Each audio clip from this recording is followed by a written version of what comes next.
Hello students, आज से हम पढ़ने जा रहे हैं ऑकलन की प्रतिस्थापन विधि यानी substitutional method of differentiation. Last video में हमने ख़त्म किए थे एक्सरसाइज 1B के कुछ क्वेश्चंस जो सिर्फ और सिर्फ बेसिक्स ऑफ डिफरेंशिएशन पर बेस्ड थे। अगर आपने अभी तक उन क्वेश्चंस को नहीं लगाया है तो अभी इस वीडियो को पॉज करें और पहले उन क्वेश्चंस को लगाइए, क्योंकि बिना उसके लगाए और इन बेसिक फॉर्मूलाज को याद किए बिना जो इस बोर्ड्स पर लिखे हुए हैं आप प्रतिस्थापन विधि यानी सब्स्टिट्यूशनल मेथड को समझ ही नहीं सकते। इसलिए पहले आप जाकर वो क्वेश्चंस लगाएं, प्रैक्टिस करें और फिर ये वाली वीडियो देखें। आई बटन पर क्लिक करके आप लास्ट वीडियो को देख सकते हैं जिसमें मैंने बहुत ही डीप वे में मैंने बेसिक्स ऑफ कैलकुलस को समझाया हुआ है और बहुत सारे फॉर्मूलाज जो भी ये लिखे हुए हैं इन पे बेस क्वेश्चंस को लगाया हुआ था। तो पहले आप जाकर वो वीडियो देखें, क्वेश्चंस की प्रैक्टिस करें और फिर ये वाली वीडियो को टच करें। तो स्टार्ट करते हैं आज का लेक्चर जो कि प्रतिस्थापन विधि पर डिपेंड होने वाला है। तो पहले आप ये फॉर्मूला नोट कर ले, फिर बढ़ते हैं एक्सरसाइज की तरफ।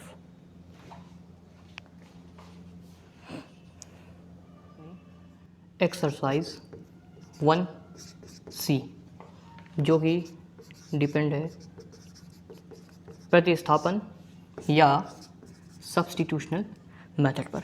इसमें असल में क्या होता है, फर्स्ट ऑफ ऑल आपको इसके जितने भी बेसिक्स फॉर्मूलाज हैं वो एकदम ज़बान पे रटे हुए होने चाहिए, क्योंकि जब तक कि हम लोग को फॉर्मूला नहीं याद होगा तब तक कि हम प्रतिस्थापन विधि को यानी इस मेथड को अप्लाई ही नहीं कर सकते। जैसे क्वेश्चन है, पहला क्वेश्चन है, इसको एक एग्जांपल लेते हैं पहले।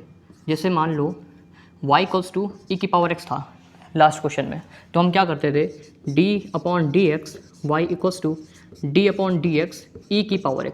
अब हमें पता था ये डायरेक्ट फॉर्मूला होता है d/dx ऑफ e⁻x जो कि होता है e⁻x। अब इस विधि में यानी प्रतिस्थापन में क्या होगा, हमें e⁻x डायरेक्ट ना देते हुए e⁻5x दे सकता है। तो अब क्या करेंगे, तो हमें देखना है कि अगर हम इसका अवकलन करें e⁻5x का, तो हमने d/dx e⁻x का तो फॉर्मूला पढ़ा है, बट e⁻5x का कोई फॉर्मूला नहीं होता है। बस यहीं पे हमें समझ जाना चाहिए कि हमें प्रतिस्थापन विधि यानी सब्स्टिट्यूशनल मेथड अप्लाई करना है। तो करते क्या है, इस पूरे टर्म को इसके इक्वल मानते हैं। इसके इक्वल का मतलब है यहाँ पर सिर्फ और सिर्फ एक पद दिया हुआ है, यानी ओनली वन टर्म। तो हमें इसको ऐसे पद में लेट करना होगा जो सिर्फ और सिर्फ एक हो, यानी अगर इसको हम यहाँ पे ना लिख के टी लेट कर ले, यहाँ पर कोई भी ABCD कुछ भी लेट कर सकते हैं हम लोग, टी लेट कर ले, तो ये फॉर्मूला बन जाएगा d/dx e⁻t, जो कि कहीं ना कहीं d/dx e⁻x की तरह मैच हो रहा है। लेकिन जो अब 5x को लेट किया था t, अब ये 5x कहाँ जाएगा, बस इसी को हमें इस मेथड में समझना है। तो स्टार्ट करते हैं क्वेश्चन। Exercise 1C। तो पहला ही क्वेश्चन है, पहला क्वेश्चन दिया है y = e⁻5x। पहले कुछ क्वेश्चंस बहुत ही ध्यान से देखेंगे ताकि आगे आने वाले क्वेश्चंस बहुत ही इजी वे में सॉल्व हो जाएं। तो हम क्या करेंगे, पहला तो रूल वही है कि दोनों पक्षों में d/dx यानी अवकलन कर देंगे। अवकलन का मतलब RHS और LHS में d/dx का मल्टीप्लाई कर देंगे। अब यहाँ पर इस मेथड को अप्लाई कैसे करना है, सबसे पहले हमने देखा कि फॉर्मूला d/dx e⁻x की तरह लग रहा है, लेकिन यहाँ पर पद जो है यानी टर्म जो है x ना होकर 5x है, यानी यही ऐसी चीज़ है जो क्वेश्चन को सॉल्व करने में दिक्कत दे रही है। क्या करा है, e⁻x ना होकर e⁻5x दे दिया गया है। तो जो टर्म दिक्कत देता है यानी जो टर्म नहीं होना चाहिए था उसी को हम कोई भी अल्फ़ाबेटिकल नंबर से लेट कर लेते हैं, यानी हमने 5x को लेट कर लिया t।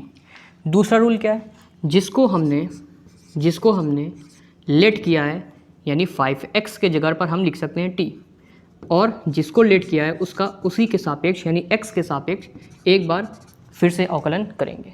तो फर्स्ट ऑफ ऑल आपको पहले फॉर्मूला याद होना चाहिए, क्योंकि मैं फिर कह रहा हूँ बिना फॉर्मूले के इसे हम सॉल्व ही नहीं कर सकते, क्योंकि जब तक कि आपको यही नहीं पता होगा कि d/dx ऑफ e⁻x जैसा ये फॉर्मूला है तो आगे सॉल्व होने का कोई चांस ही नहीं। इसलिए फ़र्स्ट ऑफ ऑल हमें फॉर्मूला एकदम रटे हुए होने चाहिए। तो आगे क्या करना है, अब एक बार फिर से समझते हैं। अगर यहाँ पर d/dx e⁻x होता तो सॉल्व हो जाता, लेकिन d/dx e की पावर x ना होकर अब की 5x दिया हुआ है, यानी यही ऐसा टर्म है जो क्वेश्चन को सॉल्व नहीं होने दे रहा है। तो जो सॉल्व होने नहीं दिया जाता है या जो सॉल्व नहीं हो रहा होता है उसी को हम लेट कर लेते हैं कोई भी टर्म, यानी जैसे टी वी एस कुछ भी आपकी जो भी मर्जी उसे लेट कर सकते हैं। बस इतना ध्यान रखना है जिसको लेट किया है यानी 5x को उसका उसी के सापेक्ष यानी x के सापेक्ष एक बार फिर से आकलन करना है। उम्मीद है इतना समझ में आएगा। अभी बहुत सारे क्वेश्चंस हैं, अभी धीमे धीमे जैसे बढ़ते जाएंगे वैसे वैसे ये मेथड अपने आप आने लगेगा। तो फिर से देखते हैं एक बार। उसने d/dx e की पावर 5x दिया है।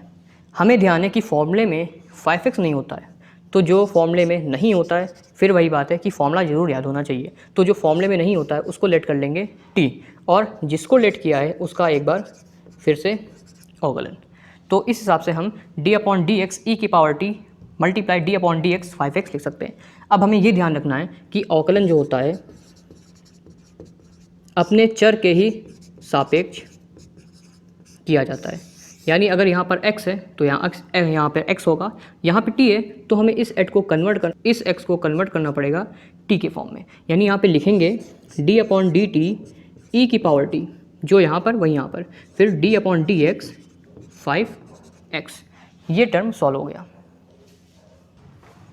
अब आगे वही सिंपल जो हम लोग ने बेसिक्स पढ़ी थी, यानी d/dt ऑफ et क्या होगा, जिस हिसाब से d/dx e की पावर x होता है उसी हिसाब से d/dx e की पावर t हो जाएगा e की पावर t। तो यहाँ पे लिख सकते हैं e की पावर t, और d/dx 5x है तो बहुत ही सिंपल है, 5 अचर पद है आगे आएगा, बचेगा d/dx ऑफ x, और इसकी वैल्यू हम जानते हैं इसकी वैल्यू होती 1, तो आएगा आंसर e की पावर t 5 मल्टीप्लाई 1, 5 1 5 आगे लिख सकेंगे e। अब t किसको लेट किया था 5x को, तो यहाँ पर लिख देंगे 5x। तो ये होगा इस क्वेश्चन का आंसर। उम्मीद है पहला क्वेश्चन है इसलिए थोड़ा धीमे धीमे किया है और फॉर्मूलों को समझा के किया है। अभी इस टाइप के बहुत सारे क्वेश्चंस आएंगे जिससे हम लोग की जो भी प्रॉब्लम है धीमे धीमे खत्म होती जाएगी। अगला क्वेश्चन दिया है y इक्वल्स टू e की पावर 6x। हमें क्या करना है फिर से देखते हैं।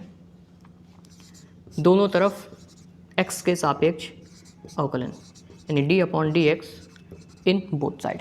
अब हमें पता है कि d/dx e की पावर x करके कोई फॉर्मूला होता है जो कि होता है e की पावर x, वो पता है। यहाँ पर e की पावर x है और यहाँ पर e की पावर 6x है, यानी एक्स्ट्रा चीज़ क्या है 6x। तो बस इसे ही हम लोग को लेट कर लेना है t। यही होती है प्रतिस्थापन विधि कि जो टर्म फॉर्मूले में नहीं आता है उसे हम किसी भी अल्फ़ाबेटिकल नंबर के इक्वल लेट कर लेंगे, और जिसको लेट करेंगे उसका उसी के सापेक्ष एक बार फिर से अवकलन। यानी हमने 6x को t लेट किया है तो क्या बोला कि इसको इसी के सापेक्ष लेट करके अवकलन, और जिसको लेट किया है यानी 6x उसका उसी के सापेक्ष मतलब x यहाँ है तो x यहाँ पे भी उसी के सापेक्ष अवकलन। यानी इसको हम लोग अगर ऐसे लिख दें d/dt, यहाँ पर जो भी टर्म तुम्हारा होगा पद होगा वो मल्टीप्लाई और जिसको तुमने माना है उसका x के सापेक्ष फिर से अवकलन, ये फॉर्मूला बना। तो d/dt e की पावर t हो जाएगा अगेन e की पावर t, क्योंकि d/dx e की पावर x जिस हिसाब से e की पावर x होता है उसी हिसाब से अगर यहाँ पे t कर देंगे तो यहाँ पर भी t हो जाएगा, यहाँ पे z होगा तो यहाँ पर भी z हो जाएगा, तो यहाँ पे t है तो t हो गया। फिर 6x का, क्योंकि 6 एक अचर पद है आगे आएगा, और d/dx होगा x का, तो होगा e की पावर t 6 मल्टीप्लाई इसकी वैल्यू होती 1 6 1 6 e की power t, that means 6 e की पावर t को लेट किया था 6x। प्रतिस्थापन विधि को इससे अच्छे तरीके से नहीं समझा जा सकता है कि एक बार जो पद नहीं आना चाहिए था उसको लेट कर लो किसी के बराबर, और जिसको लेट किया है उसका उसी के सापेक्ष फिर से अवकलन। तो ये डेरिवेशन हो जाएगा इस क्वेश्चन का। आंसर होगा 6 मल्टीप्लाई e की पावर 6x। अगला क्वेश्चन दिया है y इक्वल्स टू e की पावर x की पावर 2 यानी e की पावर x स्क्वायर। घबराना बिल्कुल नहीं है, हमें बस देखना है कि वैल्यूज़ कौन सी है जो फॉर्मूला बनाती है, यानी इसमें क्या है जो फॉर्मूला बनेगा या फॉर्मूला बना सकता है। तो सबसे पहले तो हमें d/dx बोथ साइड कर देना है, d/dx ई की पावर एक्स की पावर 2 यानी ई की पावर एक्स स्क्वायर। तो क्या हम देख रहे हैं कि अगर ये टर्म ना होता तो डायरेक्ट फॉर्मूला बन जाता कि डी अपॉन डी एक्स ई की पावर समथिंग, तो वो होता फॉर्मूला। तो जो नहीं होना चाहिए था उसी को क्या करना है हमें, जो नहीं होना चाहिए था उसी को इक्वल कर लेना है टी के, यानी इसको हमने लेट कर लिया टी के और इसी के सापेक्ष यानी डी अपॉन डी टी कर दिया। फिर मल्टीप्लाई में जिसको लेट किया है यानी एक्स स्क्वायर को, उसका फिर से अवकलन क्या करा है, एज इट इज़ नोट कर दिया है, बस इसको लेट कर लिया है टी और जिसको लेट किया है उसका उसी के सापेक्ष फिर से अवकलन। बस इतना होता है प्रतिस्थापन विधि में। ई की पावर टी, ई की पावर टी, क्योंकि D upon D T of ई की पावर टी होगा ई की पावर टी। ई की पावर टी का मतलब हो गया एक्स स्क्वायर मल्टीप्लाई, अब एक्स स्क्वायर यहाँ पे तो फॉर्मूला लग रहा है एक्स की पावर एन वाला, डी अपॉन डी एक्स की power n which is equals to n x की पावर एन माइनस वन, यानी 2 आगे एक्स आगे। इसे तो हम लोग ने पीछे बहुत ही बार किया हुआ है, इसलिए डायरेक्ट लिख सकते हैं 2x ई की पावर एक्स स्क्वायर। ये होगा इस क्वेश्चन का आंसर। नेक्स्ट क्वेश्चन है y इक्वल्स टू ई की पावर माइनस एक्स की पावर 4। तो फर्स्ट ऑफ ऑल हमें पावर पहले सॉल्व करनी होगी, क्योंकि हमें पता है पावर के ऊपर पावर का मल्टीप्लिकेशन होता है। तो इसको हम लोग लिख सकते हैं e की पावर माइनस 4x। अब करते हैं इसका अवकलन, तो होगा dy upon D x equals to D upon D x of e की पावर माइनस 4x। फिर वही चीज़ है कि यहाँ पर अगर e की पावर में माइनस 4x नहीं होता तो फॉर्मूला डायरेक्टली लग जाता। तो जैसा कि हमें पता है यहाँ पर है, तो माइनस 4x को इसी को हटा देंगे जो कि होगा t के इक्वल, यानी यहाँ पर लिख सकते हैं D upon D T of ई की पावर टी, यानी जो फॉर्मूला नहीं बनाने दे रहा है उसी को हम लोग लेट कर लेंगे टी के इक्वल। फिर जिसको लेट किया हुआ है यानी माइनस 4x को, उसको उसी के सापेक्ष फिर से अवकलन कर देंगे। तो होगा D upon D T of ई की पावर टी यानी ई की पावर टी अगेन, उसके बाद माइनस 4 आगे एक्स का डी अपॉन डी एक्स 1, तो होगा माइनस 4। ब्रैकेट ज़रूर लगाना है क्योंकि ये इसके साथ मल्टीप्लाई में है। अगर ब्रैकेट नहीं लगाएंगे तो ये कुछ इस तरीके से दिखेगा, ऐसा लगेगा कि दोनों माइनस में, जो कि नहीं है, इसलिए ब्रैकेट का यूज़ बहुत अच्छे से करना है। माइनस 4 ई की पावर टी और टी लेट किया था माइनस 4x को, तो ये होगा इस क्वेश्चन का आंसर। नेक्स्ट क्वेश्चन है 2 का first, y equals to sine x cube. 4 question हो गए हैं।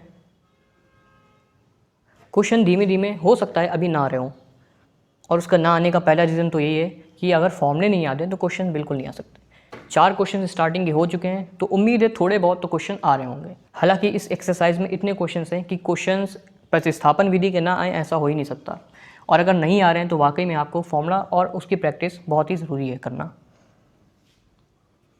और इसके बावजूद नहीं आ रहे हैं तो अभी क्वेश्चंस बहुत हैं, धीमे धीमे करके ये भी क्वेश्चंस आ जाएंगे। तो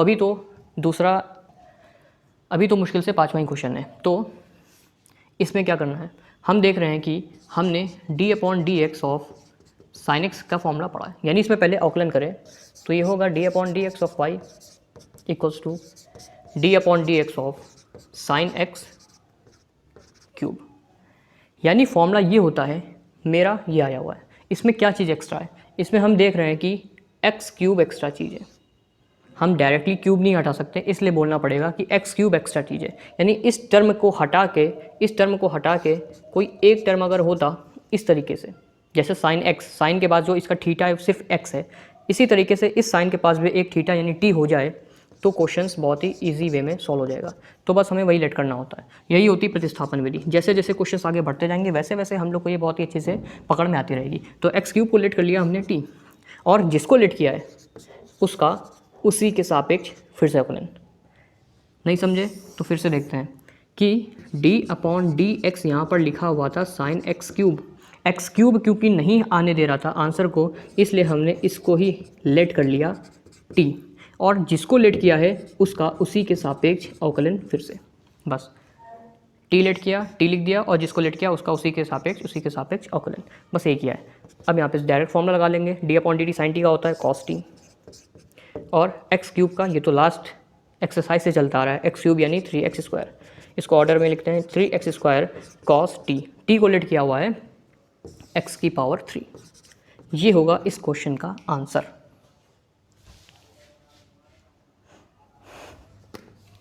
अगला क्वेश्चन है y equals to 10x³। Again d upon D x y का और d upon D x 10x³ का। अब यहाँ पर x³ एक्स्ट्रा है तो उसी x³ को हमको लेट कर लेना है t के इक्वल, यानी ये होगा d अपॉन डी टी। फिर बता रहे हैं कि t इसलिए आ रहा है क्योंकि हमें जो पद लिखना होता है उसी के सापेक्ष अवकलन करना होता है। प्रतिस्थापन विधि में जिसको हम लेट करते हैं उसी के सापेक्ष अवकलन करते हैं। तो यहाँ पे हो गया tan t और जिसको लेट किया है उसका x के सापेक्ष यानी उसी के सापेक्ष फिर से अवकलन। तो tan t का होता है sec² t और x³ का अगेन 3x²। 3x² आगे आ जाएगा और होगा sec² t लेट किया हुआ था x³ को। ये होगा इस क्वेश्चन का answer 3x² multiply sec² x³।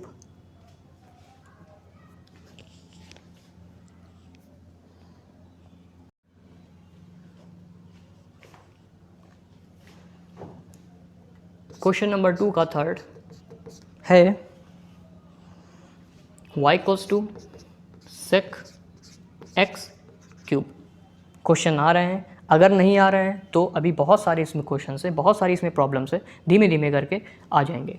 हमें बस फोकस करना है इसके कंसेप्ट पे और फॉर्मूलों को कहाँ अप्लाई करना है, यानी फॉर्मूलाज कहाँ पे लगाने हैं और कहाँ नहीं लगाने हैं। तो d upon D x y equals to D upon D x sec x³। फिर से वही बात है कि हमने तो d upon D x sec x formula पढ़ा है, यहाँ पर लिखा हुआ है sec x³, तो एक्स्ट्रा चीज़ क्या है x³, तो इसको ही लेट कर लेंगे t के इक्वल, यानी यहाँ पे होगा sec t और जो t है यहाँ पर है उसी के सापेक्ष अवकलन, और जिसको माना है यानी x³ को उसको फिर से यहाँ पर अवकलित यानी डिफ्रेंशिएट कर देना है। sec t का होगा sec t tan t और x³ का होता है 3x²। 3x² आगे आएगा, फिर बचेगा sec t का मतलब है x³, tan t मतलब tan x³। तो ये होगा इस क्वेश्चन का आंसर। सिंपल है, बस हमें प्रतिस्थापन का मतलब होता है कि उसको सब्स्टिट्यूट करना है, यानी उसको उस जगह से हटाना है थोड़ी देर के लिए, उसके बाद जैसे ही फॉर्मूला अप्लाई होता है हम उसकी वैल्यू पुट कर देते हैं। इसी का मतलब होता है प्रतिस्थापित करना यानी सब्स्टिट्यूट करना। नेक्स्ट क्वेश्चन है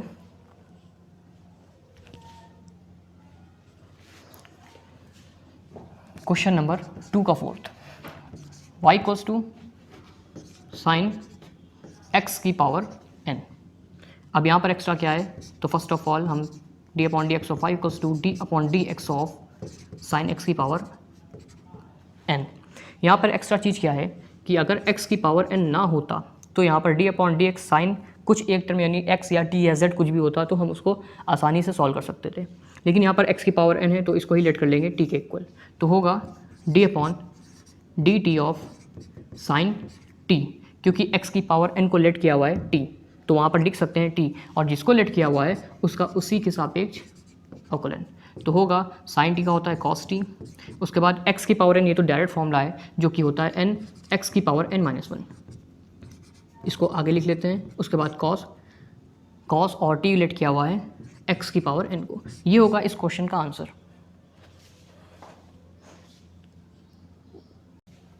नेक्स्ट क्वेश्चन है 3 का ए, y इक्वल्स टू ई की पावर साइन एक्स, ई की power sine x.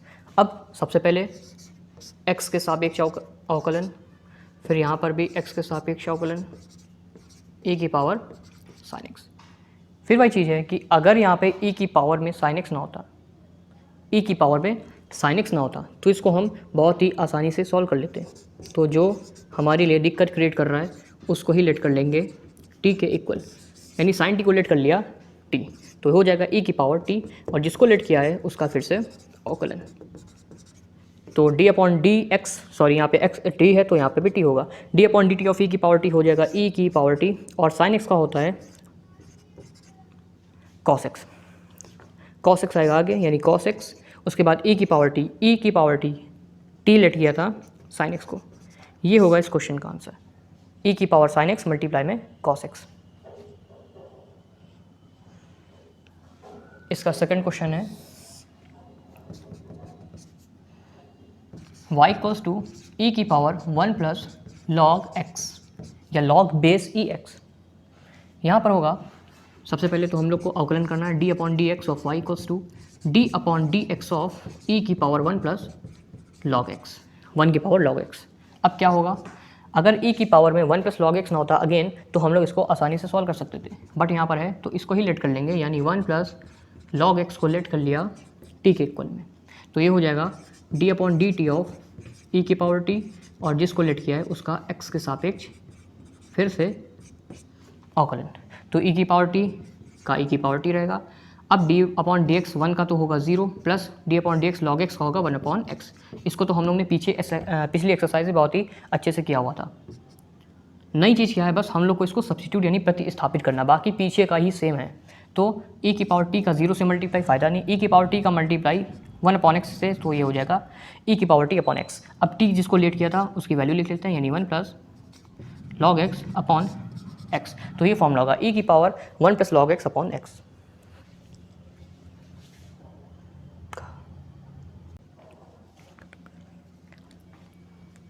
Question number 3 का थर्ड है y इक्वल्स टू e की पावर 10x, e की पावर 10x। अगेन जैसे e की पावर sin x को सॉल्व किया था वैसे ही हम इसको भी सॉल्व करेंगे। d upon D x of y equals to d upon D x e की पावर 10x। हमने देखा कि अगर 10x यहाँ पर ना होता तो हम इसको बहुत ही आसानी से सॉल्व कर सकते थे। That's why we can consider 10x to t। 10x को कंसीडर कर लिया t के इक्वल में, यानी इसको हमने t मान लिया, तो यहाँ पर हम लिख सकते हैं d upon D x e की पावर t, और जिसको माना है उसका x के सापेक्ष फिर से अवकलन, और यहाँ पर t है तो यहाँ पर भी उसी के सापेक्ष अवकलन। तो d upon D T of e की पावर t हो जाएगा e की पावर t, और 10x का होता है sec square x, sec square x होगा आगे e की पावर t को लेट किया हुआ है 10x, तो ये हो जाएगा 10x। ये होगा फॉर्मूला, ये होगा आंसर e की पावर 10x मल्टीप्लाई में सेक स्क्वायर एक्स।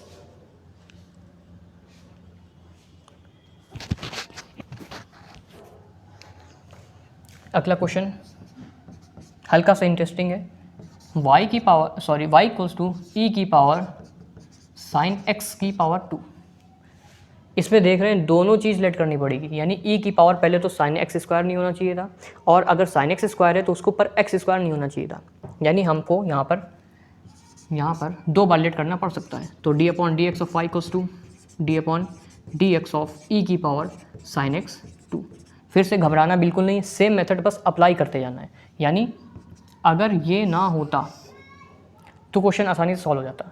तो हम इसको ही क्यों ना लेट कर ले, साइन एक्स 2 को लेट कर ले t, तो ये हो जाएगा d upon D T E की पावर t, और जिसको लेट किया है उसका फिर से अवकलन।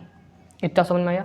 आगे d upon D T of ई की पावर t हो जाएगा e की पावर t, उसके बाद ये लिखा हुआ है d upon D x sign x 2।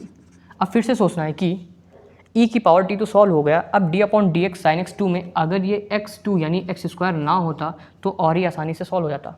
तो जो नहीं होना चाहिए था उसी को लेट कर लो किसी और के इक्वल। मैंने कहा था a b c d कुछ भी लेट कर सकते हैं, तो इसको लेट कर लिया v, यानी एक्स स्क्वायर को लेट कर लेंगे v, क्योंकि ये आगे क्वेश्चन में दिक्कत दे रहा है, तो इसको ही हम लोग ने लेट कर लिया। कह सकते हैं कि d upon D x sign x square formula नहीं बनाने दे रहा है, तो एक्स स्क्वायर को लेट कर लिया v के इक्वल। अभी आसानी से v के सापेक्ष हो जाएगा, यानी साइन v, और जिसको माना है उसका फिर से x के सापेक्ष अवकलन। यानी प्रतिस्थापन विधि में जब तक ही हम लोग को बेस फॉर्मूला का नहीं मिल जाता तब तक हम लोग उसको सब्स्टिट्यूट यानी प्रतिस्थापित करते रहेंगे। इसीलिए हम लोग इस विधि को यानी इस मेथड को प्रतिस्थापन ही बोलते हैं। तो क्या करा, हम लोग को बस फॉर्मूला बनाना होता है। अब लिख लेते हैं e की पावर t लेट किया हुआ था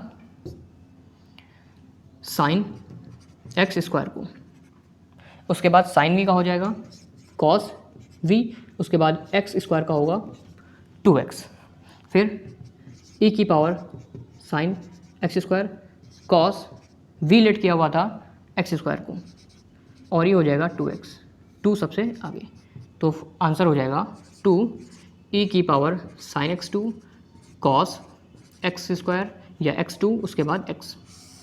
ये होगा इस क्वेश्चन का आंसर।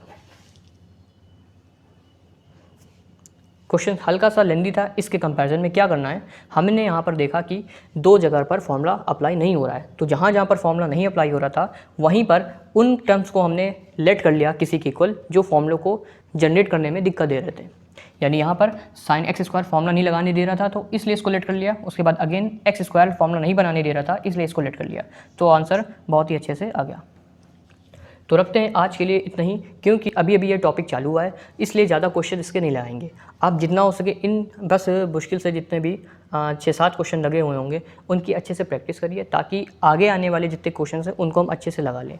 यानी प्रतिस्थापन को बस हमें ये समझना है कि कहाँ कौन सा टर्म प्रतिस्थापित यानी सब्स्टिट्यूट करने हैं। अगर आप वो सीख गए तो ये क्वेश्चंस और जितने भी आगे आने वाली एक्सरसाइज है वो बहुत ही आसानी से हो सकेंगी। इसलिए वीडियो को रिवाइज करिए, क्वेश्चंस की प्रैक्टिस करिए और देखिए कहाँ कौन सा टर्म हम लोग को सब्स्टिट्यूट यानी प्रतिस्थापित करना है। तो मिलते हैं नेक्स्ट वीडियो में।